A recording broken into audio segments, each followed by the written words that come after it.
शेवटी रायगडाच्या पायथ्याशी आलो आम्ही वर. पूर्ण राजवाडा या ठिकाणी आपण पाहत आहोत. हा जो दिसतोय हा सगळा राजवाडा आहे. छत्रपती शिवाजी महाराजांचं जे काही पूर्ण राज्यामध्ये देखरेख व्हायची याच महलमधून व्हायचं असं सांगण्यात येतं. याच ठिकाणी हा जिथं दिसतोय हा मोठा हा राजवाडा आहे आणि यांचा तो एक छोटासा दरवाजा आहे, दरबार आहे. त्या ठिकाणी सुद्धा आपण त्याची माहिती आपण आतमध्ये गेल्यानंतर देऊ.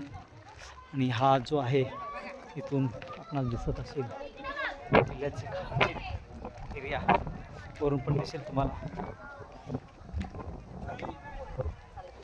खूप सुंदर आहे. राजाने किती परिश्रम करून हे काम हाती घेतलं होतं आणि शेवटी त्यांना यश आलं.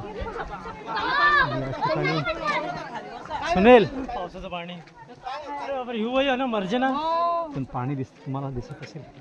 हा तलाव जो खाली दाखवलेला आहे मर्जना हाच राजवाडा आहे. मर्जना या ठिकाणी त्यांचा मोठा राजदरबार आपण पाहत आहोत. त्यांचा मोठा राजदरबार आणि याच सिंहासनावरती छत्रपती शिवाजी महाराज या ठिकाणी वरती बसायचे आणि इथून संबोधायचे. आणि या ठिकाणाहून छत्रपती शिवाजी महाराज या सिंहासनावर बसून आपल्या सर्व मावळ्यांना इथूनच मार्गदर्शन करायचे. आणि या ठिकाणची जागेचं एक महत्त्व खूप आहे. ते असं आहे, या समोरचा जो गेट आहे त्या गेटच्या इथं जरी माणूस बसला असेल आणि तिथे महाराज जरी बसले असतील तर त्यांचा आवाज त्या कोपऱ्यापर्यंत जायचा. ही अशी या जागेला त्या पद्धतीने बनवलेलं आहे की या ठिकाणी महाराज जरी तिथे बसले आहेत, वरती टॉपला बसलेले आहेत, पण त्या तिथून एवढा मोठा दरबार आहे हा.